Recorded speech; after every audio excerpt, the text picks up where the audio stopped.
Bonjour à tous, je m'appelle Estelle Abou et je vous souhaite la bienvenue sur Réel. Avec ce podcast, je donne la parole à des personnalités qui ont un impact positif, réel, sur l'autre, l'économie, l'environnement ou les générations futures. Par leurs actions, leurs entreprises, leurs pensées, leurs œuvres ou leurs visions, ces hommes et ces femmes contribuent d'une manière ou d'une autre au monde de demain et à celui d'aujourd'hui. Si vous aimez le podcast et que vous voulez me soutenir dans ma démarche, la meilleure manière de le faire, c'est de vous abonner, de mettre 5 étoiles à l'épisode, de le commenter ou encore d'en parler autour de vous sur les réseaux sociaux et dans la vie réelle. Alors je vous souhaite une très bonne écoute et on y va.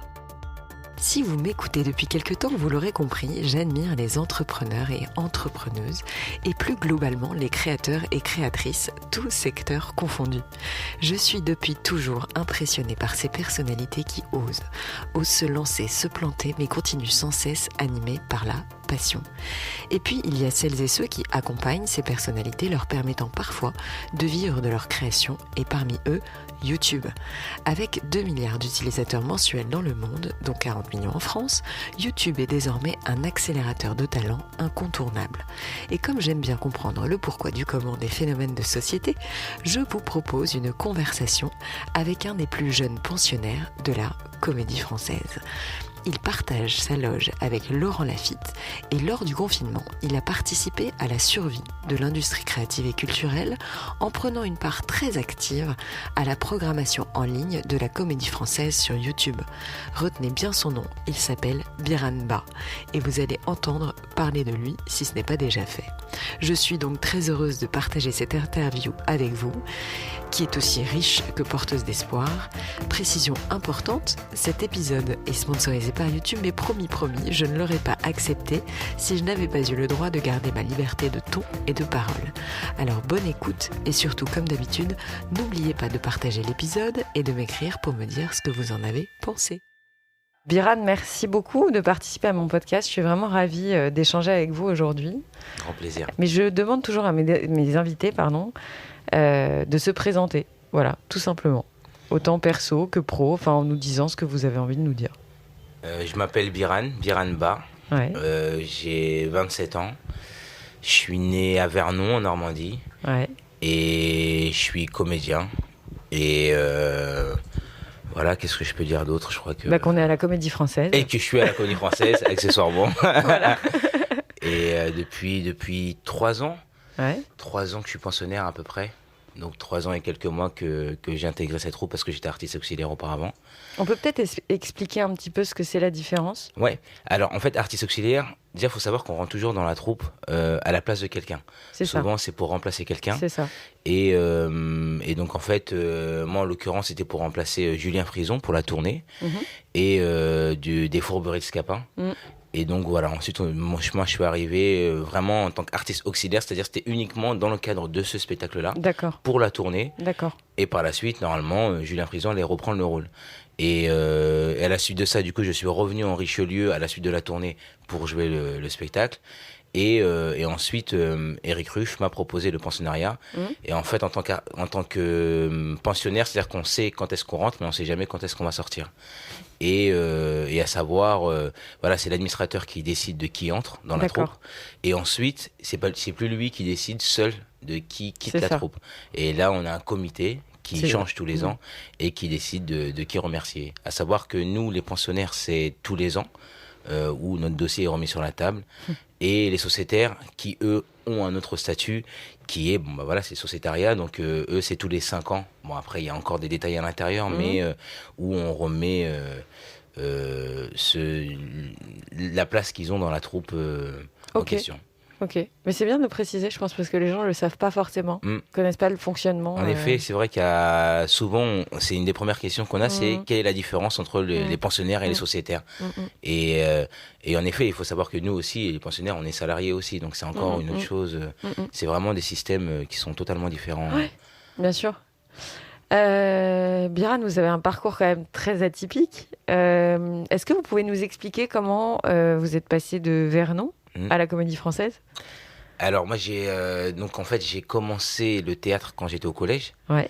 Et c'est donc mes professeurs, mon prof de français qui était Madame Salomon, ouais. à la suite d'une poésie que j'avais fait devant devant la classe et qui m'a dit voilà, tu devrais faire du théâtre. Il y a un club théâtre dans le collège, donc tu devrais t'y inscrire.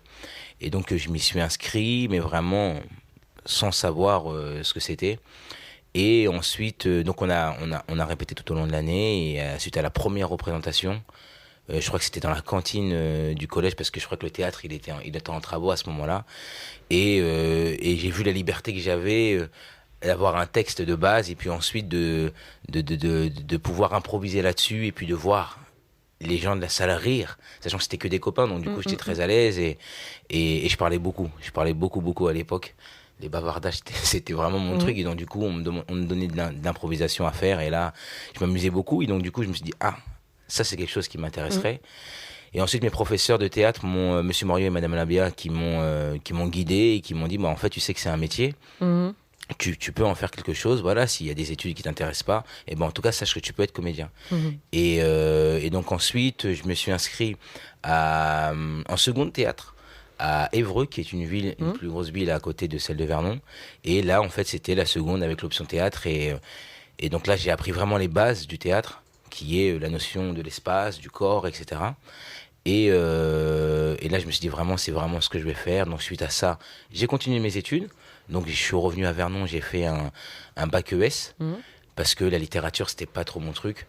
Donc là, j'ai fait le conservatoire de Vernon, le conservatoire municipal de Vernon, de théâtre.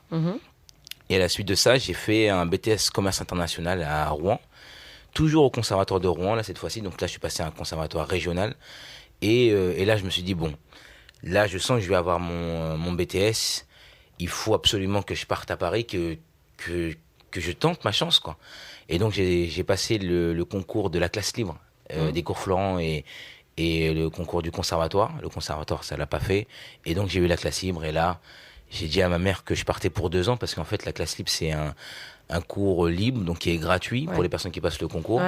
Et en fait, on a les cours le matin avec les élèves, on va dire, du cursus normal. Et l'après-midi, en fait, on a des masterclass. Et donc, du coup, c'est un peu plus intense. Et voilà, ensuite, j'ai eu le conservatoire. Et ensuite, je suis entré à la Comédie Française. J'aime bien parce que vous en parlez comme si ça avait été hyper simple.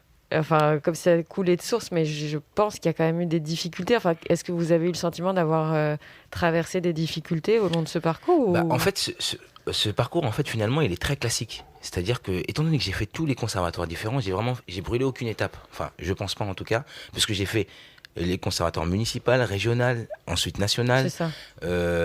C'est pas, logique, quoi. Voilà, c'était, voilà, j'ai appris, ça faisait des années. Je pense pas que ça a été simple. Je pense pas, mais en tout cas, je pense que j'ai surtout été bien aiguillé. Et j'ai toujours eu des professeurs absolument merveilleux et qui ont été absolument bienveillants et qui m'ont fait confiance surtout. Et qui m'ont jamais restreint. Ils m'ont dit, attention, ça risque d'être compliqué. Surtout quand je leur donnais justement mon rêve d'entrer à la Comédie Française, c'était un objectif. Et en fait, ils ont fait que de me pousser. Et donc, j'ai pas eu de gros obstacles finalement, parce que le plus gros obstacle qu'on puisse avoir déjà c'est nous-mêmes ou notre entourage et par rapport à ça, moi personnellement j'en ai pas eu. Après c'est comme tout étudiant, voilà, c'est de devoir travailler à côté et aussi de devoir faire ses preuves et donc de travailler 2 fois plus, du coup forcément de faire des sacrifices, mais je pense pas Vous l'avez peut-être pas ressenti comme tel, quoi. Non, en effet, ouais. Au contraire, parfois je me dis même que ça a été trop simple. Quand je vois tous mes copains qui sortent du conservatoire ou de classe libre, etc., voir à quel point c'est mouvant, pardon, d'avoir des projets ou pas. Et en fait, moi, finalement, en fait, j'y suis allé étape par étape, mais assez facilement, en fait, finalement. Ouais, j'ai pas rencontré de moments de vide, par exemple. Vous parliez de vos professeurs qui vous ont aidé. Est-ce qu'il y a des personnalités, peut-être, ou des personnages qui vous ont aidé pendant votre parcours, indépendamment de vos profs ? Alors, indépendamment de mes profs... Je sais pas, vos parents, ça peut être des rencontres d'acteurs, de comédiens.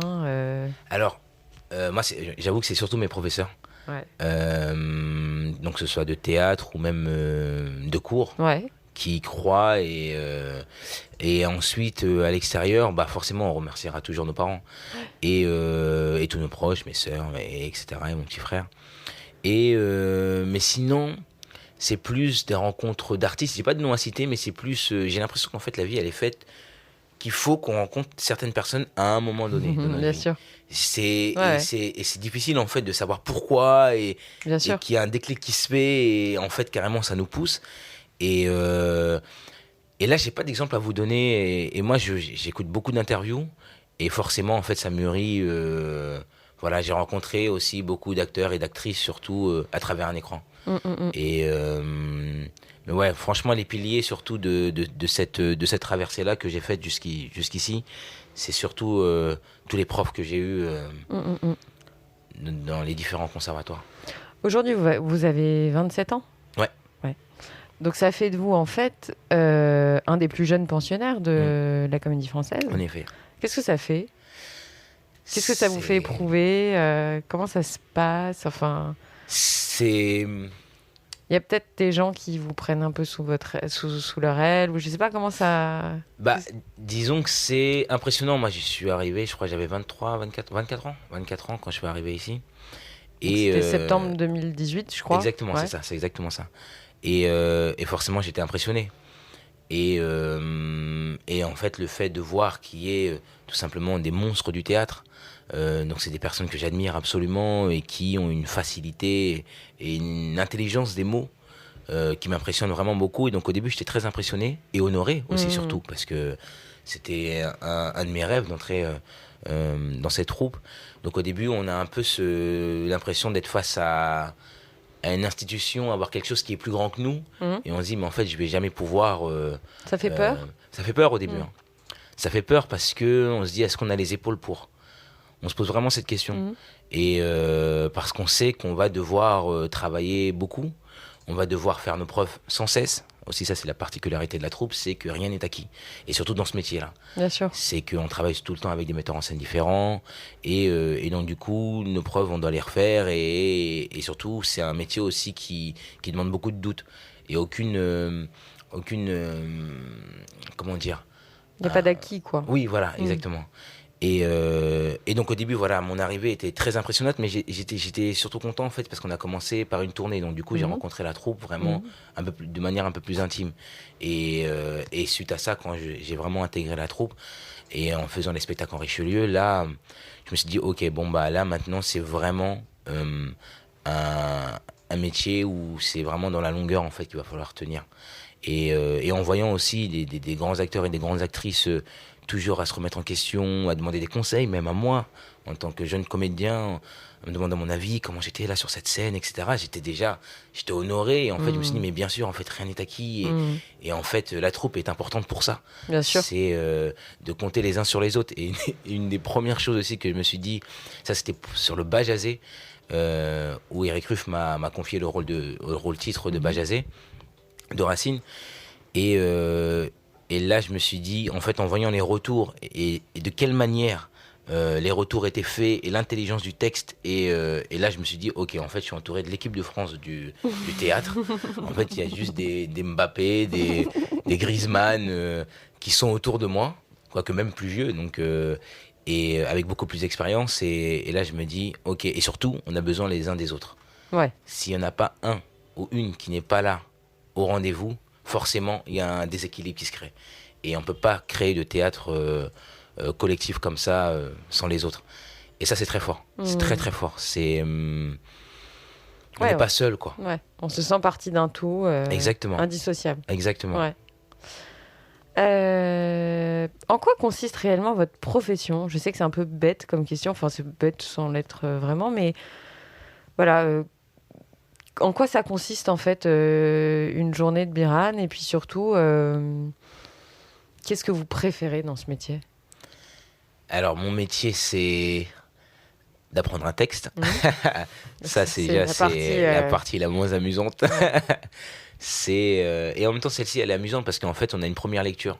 C'est-à-dire qu'étant donné qu'on n'a pas encore rencontré les metteurs en scène, du coup en fait c'est la première image, les premières idées qu'on a d'un personnage. Et donc, en fait, finalement, c'est tout l'imaginaire déjà qui commence à se créer. Et finalement, c'est aussi intéressant l'apprentissage de texte, même si c'est un peu plus laborieux. Mais après, une fois qu'on se débarrasse de ça, eh ben, il y a le moment où on va commencer à répéter. Et là, là, c'est le choc des visions. Donc, du metteur en scène, des comédiens et aussi de la proposition des autres comédiens. Et donc là, il y a tous les univers qui se créent. Et donc ça, c'est la deuxième étape. La troisième, qui est celle qui est la rencontre, cette fois-ci, avec le public. Et là, c'est très particulier parce que quand on crée un spectacle, on ne sait jamais où on va. Et on se rend compte de ce qu'on fait souvent avec le public. Donc, parce que dans les salles de répétition, voilà, on est entre nous. Et voilà. Et là, ça peut être un choc positif comme négatif aussi. Parce qu'on imaginait des choses, on pensait qu'elle est, par exemple, une réplique va faire rire, une réplique, au contraire, à ce moment-là, on va faire pleurer. Et en fait, pas du tout. Et là, on se dit, mince, ça marche pas, bon, on rectifie le tir. Et c'est évolutif, ouais. Voilà, c'est exactement. Et donc voilà, ça, c'est notre métier. Et aussi, moi, la partie que j'aime le plus, c'est surtout de rêver de mes personnages. C'est-à-dire qu'une fois que j'ai la vision du personnage avec la vision du metteur en scène, c'est ensuite de m'endormir avec le texte du personnage et de trouver vraiment les moindres détails. Et souvent, en fait, quand on est en création et même quand on joue aussi souvent, même ici, par exemple, on peut jouer des spectacles pendant plusieurs saisons, de suite ou pas. Et souvent, il y a des répliques qui nous apparaissent comme évidentes. C'est-à-dire que le metteur en scène va nous donner une indication particulière pour cette réplique-là. Et ensuite, une fois que le spectacle commence à nous appartenir, parfois même la nuit ou le matin, je me réveille, je me dis, mais bien sûr, en fait, cette réplique-là, elle veut dire ça, parce que ci, parce que ça. Et ça, c'est génial. Bien et sûr. ça ne s'arrête jamais. Ça ne s'arrête jamais. Et voilà, ça, c'est vraiment la partie que j'aime le plus, c'est de rêver de mes personnages. Et parfois, même, j'ai des personnages avec qui je parle, ou je me dis, voilà, où je suis à la terrasse d'un café, et je me dis, comment est-ce que ce personnage-là regarderait le monde ? Bien sûr. Sous quel œil ?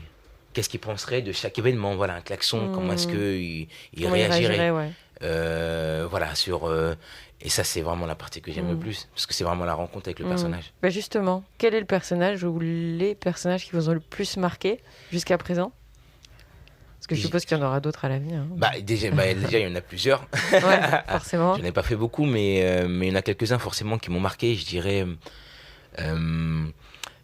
soit Pierrot c'est drôle parce que c'est vraiment deux personnages de Molière.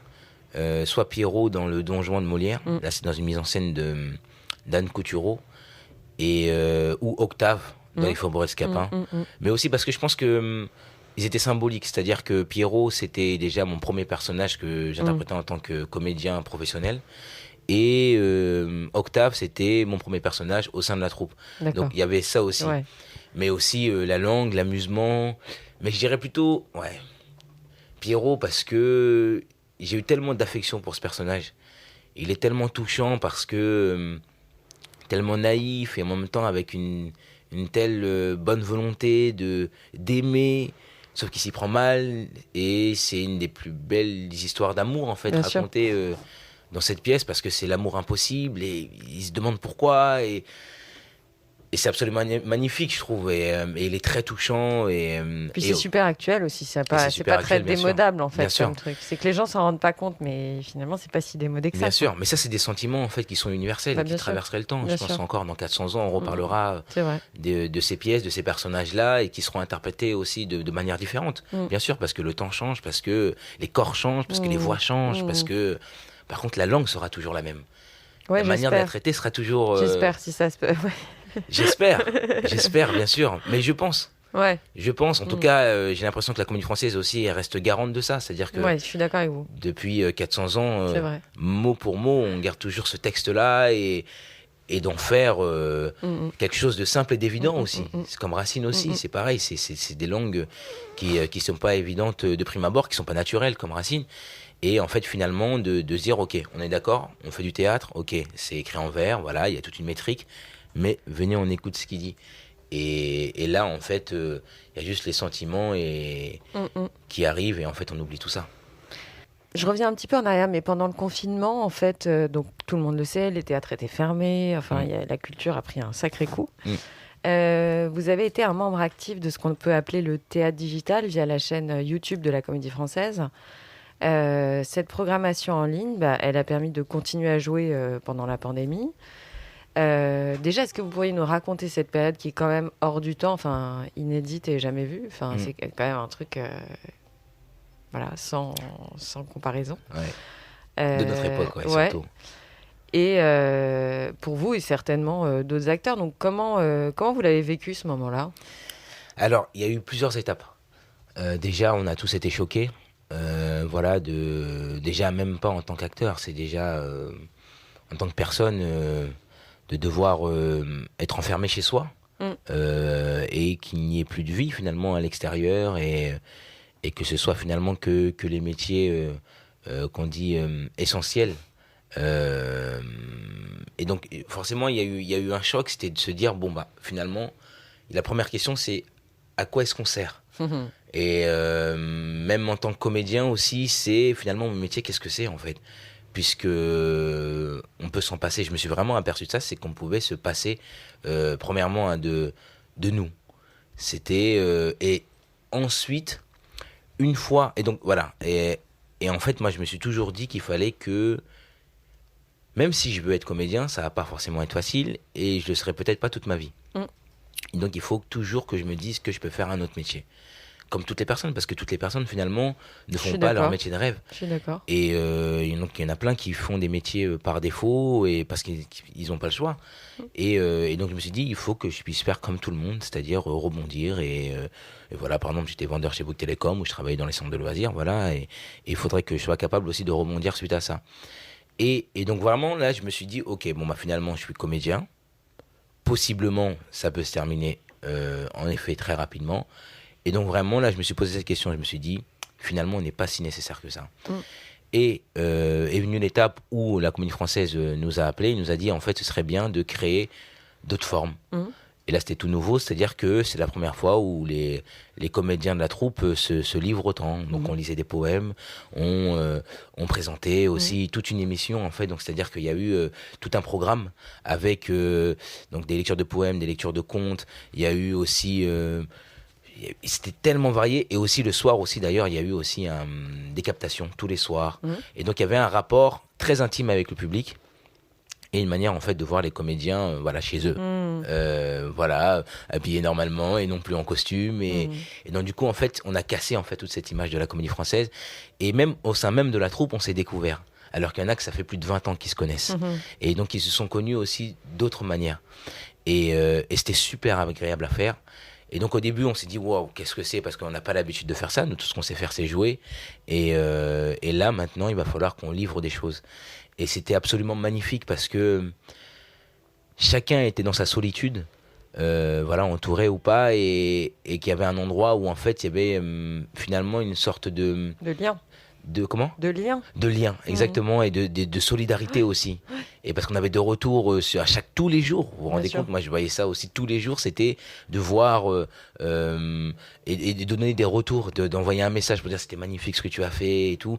Et là on se dit ok, en fait finalement, même si le monde on a l'impression qu'il est arrêté, en fait l'art continue. Et ensuite de ça on a eu le retour du public. Du public, c'est ça, c'est ma prochaine question. Et ça, c'était merveilleux. Parce qu'en fait, vous avez peut-être eu le sentiment de jouer, là, pour le coup, devant plus de monde que d'habitude. Parce que c'est ça aussi, la force de YouTube, c'est que ça vous a permis de vous exposer à un public qui, peut-être, à la base, n'allait pas payer son billet pour venir à la Comédie Française.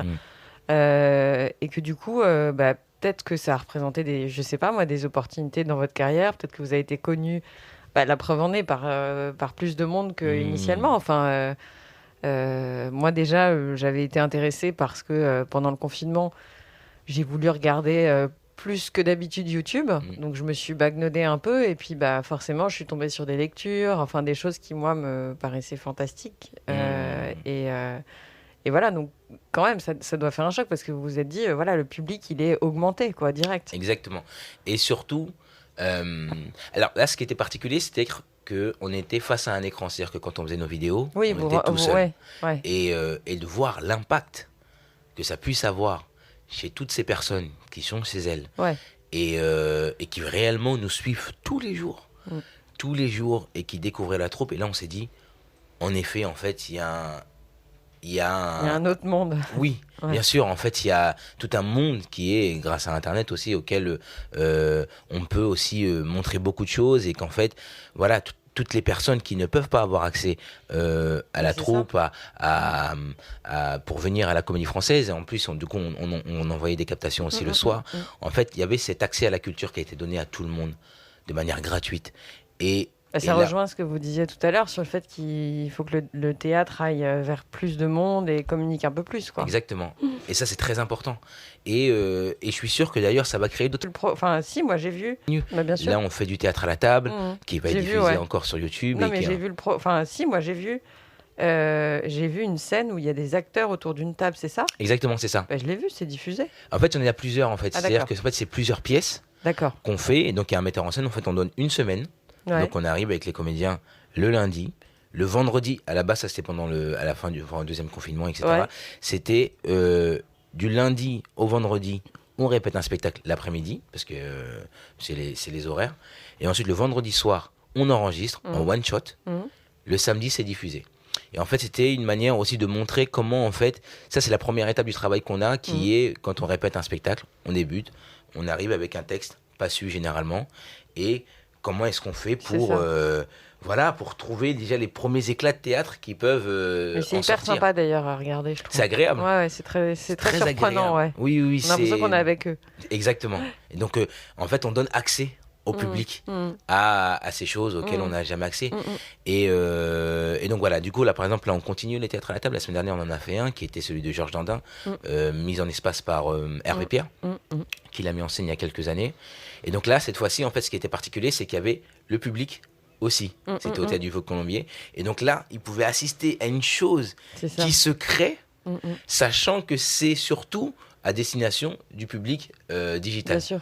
Et donc ça, c'était absolument merveilleux parce qu'on avait les retours et en même temps, puisque là par exemple on était microté et on avait le retour du micro dans la salle et on se dit toujours que c'est pour la caméra et c'est pour les personnes qui sont dans tout le monde entier qui vont nous voir en gros plan, etc. Et en même temps, il y a le public qui assiste à ça. Et ça, c'est merveilleux. Donc ça, c'est une nouvelle forme. Et je pense qu'il y aura... Là, on voit qu'il y a beaucoup plus de vidéos, d'ailleurs, dans les spectacles. Et il y en aura de plus en plus. Bien sûr. Et c'est... Voilà, en fait, tout simplement, on assiste à un changement, en fait, du théâtre. Il y aura toujours le théâtre classique, qui existe d'ailleurs. On peut le voir encore en Richelieu ou alors dans les autres salles. Et en même temps, il y a d'autres formes qui sont créées. Qui émergent, ouais. Et voilà, en fait, c'est beau de voir que l'art évolue et qu'on assiste à cette évolution-là. Du coup, vous auriez une recommandation à donner, je ne sais pas, au public là, qui nous écoute. Votre premier beau projet de culture sur YouTube, là, vous diriez quoi ? Alors, un beau projet sur YouTube... Qu'est-ce que vous recommandez ? Enfin, je ne sais pas. Moi, je sais que j'ai écouté Proust, lu par Gallienne. J'ai trouvé ça fabuleux. Je sais pas, est-ce que vous avez en tête une petite reco ou Alors moi j'ai pas regardé beaucoup de comment dire de projets, par exemple de spectacles sur YouTube, etc. Par contre je regarde beaucoup tout ce qui est là c'est plus de la culture générale ou scientifique, etc. C'est en fait je suis beaucoup de youtubeurs. Par exemple, il y a... tout à l'heure, vous me parliez d'Hugo Décrypte, mais là, ça, c'est plus dans le journalisme. Mais par exemple, dans l'histoire, on a Nota Bene, qui est absolument formidable. C'est dans la vulgarisation de l'histoire. Et en fait, voilà, il est super jeune et super pédagogue et en même temps super passionnant. C'est vrai. Donc, il y a lui, il y a aussi dans la culture scientifique, cette fois-ci, il y a Dr Nozman, qui est absolument formidable aussi. Et en fait, on a l'impression de découvrir tellement de choses en si peu de temps. C'est ça qui est génial, en fait, c'est les courts formats. C'est ça. Et étant donné qu'en fait, c'est des jeunes, il y a Poisson Fécond aussi. Poisson Fécond, exact. Qui est génial et qui, en fait, qui sont tellement intéressés et intéressants et passionnants. Et donc, en fait, on regarde cette vidéo de 10 minutes. Et en fait, on a l'impression vraiment de s'élever. Et surtout qu'ils nous apprennent des choses parfois qu'on a pu apprendre à l'école. Et qu'on a peut-être un peu oublié. Et qu'on a oublié parce que forcément, en fait, c'est des choses qui nous sont imposées. Et on ne comprend pas forcément en fait, à l'école pourquoi on apprend des choses. Et que, surtout dans la science, par exemple, on se dit... et on comprend un peu plus tard, malheureusement, qu'on aurait dû peut-être un peu plus creuser. Exactement. Et là, ce qui est génial, c'est que en fait, c'est donné à tout le monde, que ce soit pour les jeunes, que ce soit pour les plus âgés. Et là, en fait, c'est nous en fait, qui allons vers la culture. Elle ne nous est pas imposée, mais c'est nous qui y allons. Je suis d'accord, ouais. Et en fait, c'est d'autant plus agréable. On apprend beaucoup plus de choses. Bien sûr, bien sûr. Il y a aussi, même dans la philo, par exemple, là, en ce moment, il y a le précepteur, en fait, qui, pareil, arrive et en fait, pendant 40 minutes, va nous expliquer un thème, un sujet précis par rapport à un philosophe et qui est absolument passionnant. Donc ça s'écoute voilà, comme un podcast pendant qu'on fait la vaisselle ou le ménage. C'est clair. Et donc voilà, les cours de philo, suffit qu'on n'ait pas un prof de philo qui est passionnant ou passionné, parce que ça arrive aussi. Et là, justement... mais c'est génial, quoi. On apprend beaucoup de choses. Donc moi, c'est plus ces choses-là. C'est des beaux exemples. Non, mais c'est bien parce que je les avais en tête. Enfin, j'en avais 2 en tête, mais effectivement, c'est bien de le rappeler. Est-ce que vous auriez des projets dont vous avez envie de nous parler, des choses qui vont arriver dans un futur proche, mais que vous pouvez révéler Bon, bah là, déjà, il y a le Georges Dandin, le théâtre à la table de Georges Dandin, qui va être diffusé bientôt, dans quelques jours. Ouais. Ensuite, là, en ce moment, je joue D'où rayonne la nuit, qui est une mise en scène de Johan Gazerowski, qui est un pensionnaire de la troupe et qui est génial parce que c'est un impromptu musical. Et donc, on chante du baroque, on interprète Molière, Lully, et en même temps, on interprète donc tous les membres de la troupe de Molière à cette époque-là. Incroyable. Et en même temps, avec des mots de nos jours.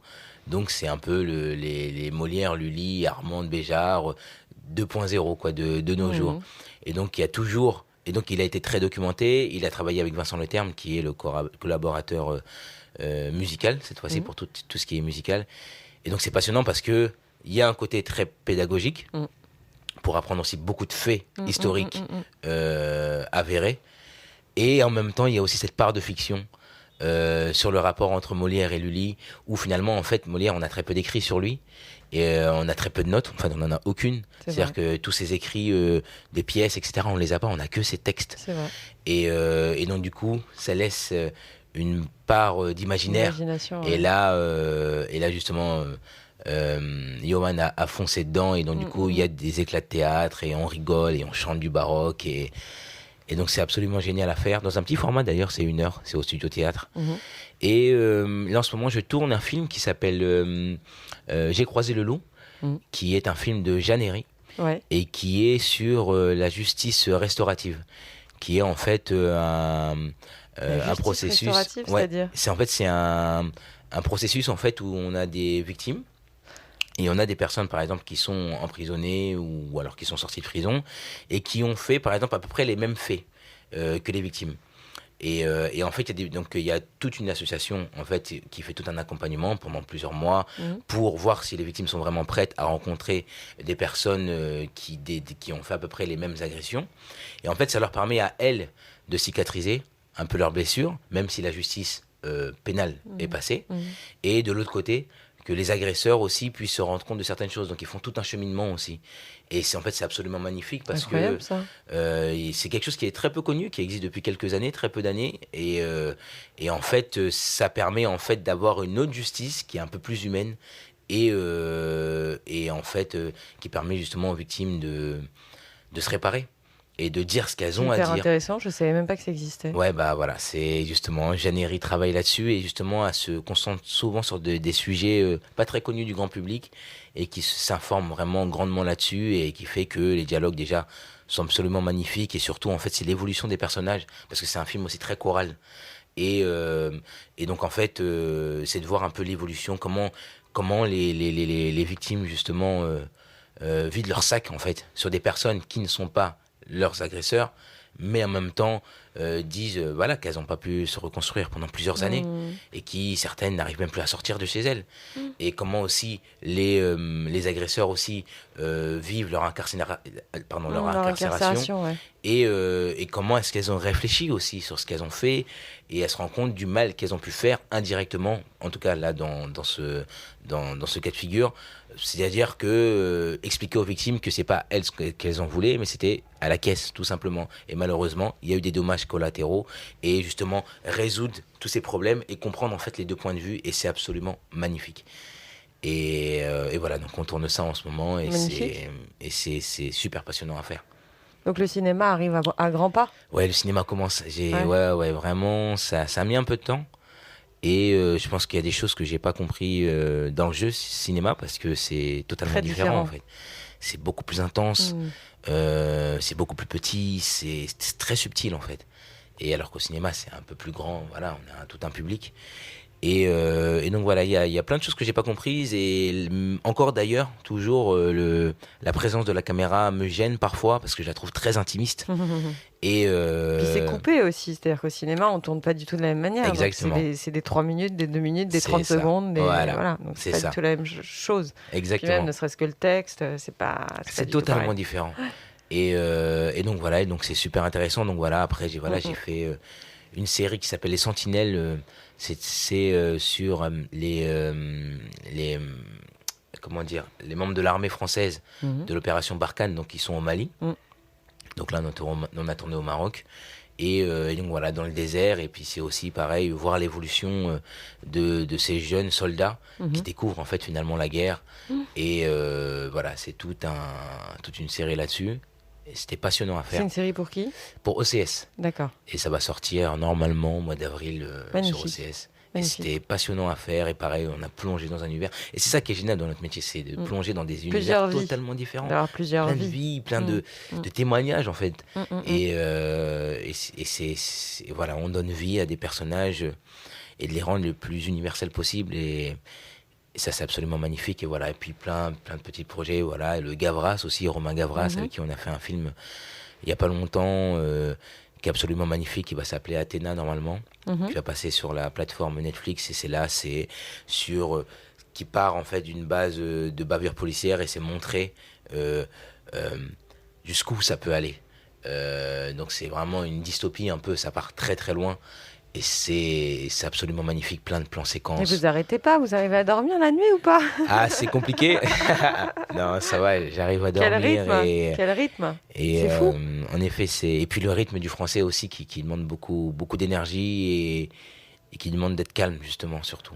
C'est suite à avoir quand on a beaucoup de projets, et un rythme effréné où on joue pratiquement tous les soirs et la journée de tourner ou de répéter des spectacles, il faut pas s'affoler quoi. Donc il faut trouver un calme intérieur et en se disant l'objectif est la première et d'y avancer étape par étape, mais c'est magnifique hein. On arrive à la fin de notre échange. Déjà. Ouais, le temps passe vite. Ouais. J'ai toujours les mêmes questions, en fait, à vrai dire, que je pose en fin d'interview. C'est un coup de cœur, un coup de gueule, et une question qui peut sembler politique, mais qui ne l'est pas. Mais c'est votre vision de la France. Et c'est pas politique, attention. Ouais. Alors ma vision de la France. Pas de programme. Au programme, d'ailleurs il y a les élections bientôt. Non, mais c'est vrai que le coup de cœur et le coup de gueule, vous n'êtes pas obligé d'en avoir. Hein. Si vous me dites non, j'ai pas de coup de gueule, tout va bien. Ouais. Coup de cœur, ça peut être... Bah là, vous en avez quand même donné pas mal, hein, donc je vais pas non plus vous faire répéter ce que vous avez dit, mais ça peut être, je sais pas, une pièce de théâtre, tiens, une série que vous regardez en ce moment si vous avez le temps, parce qu'a priori... Alors j'avoue voilà. que je regarde pas de séries. Ouais. D'ailleurs c'est un piège, hein. Je regardais C'est un les vrai séries, piège, la c'est série. un piège. Ouais, moi, je n'ai pas commencé parce que sinon, je sais que Voilà.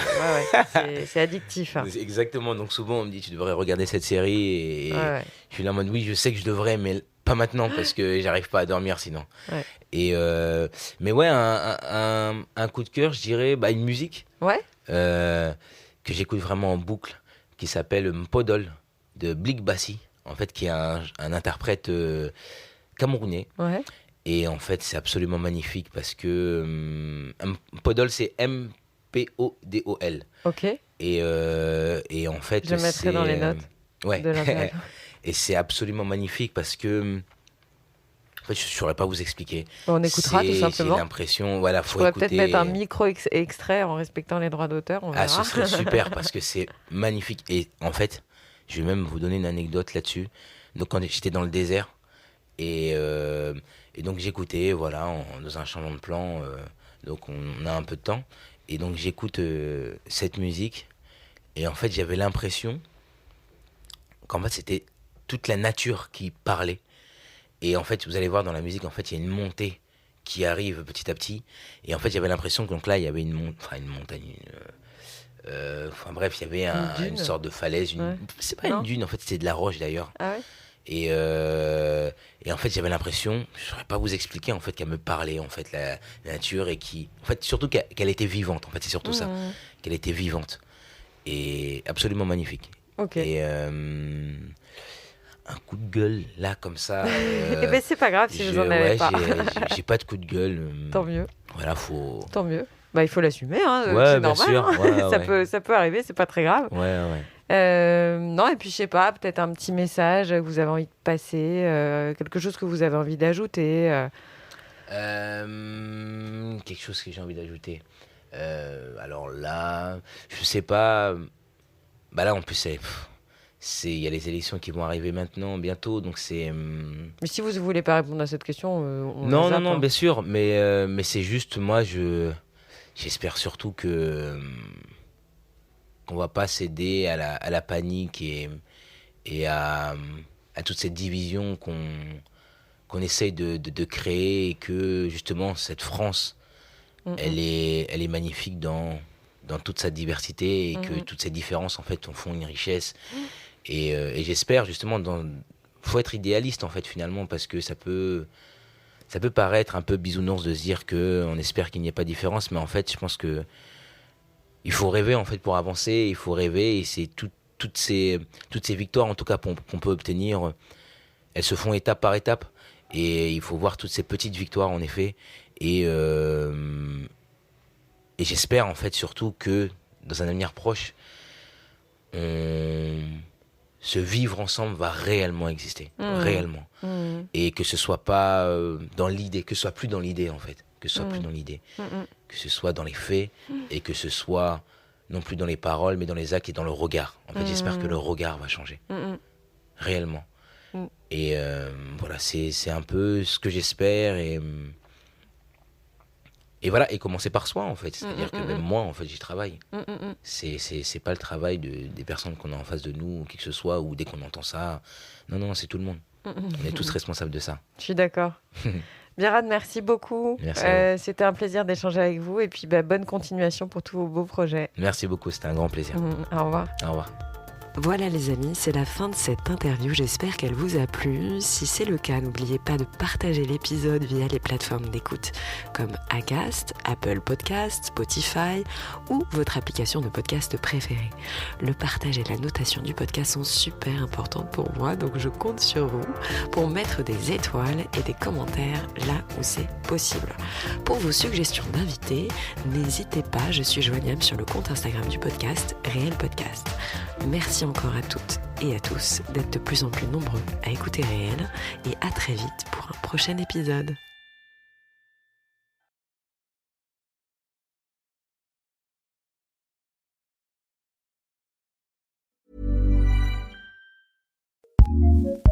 Acast powers some of the world's best podcasts.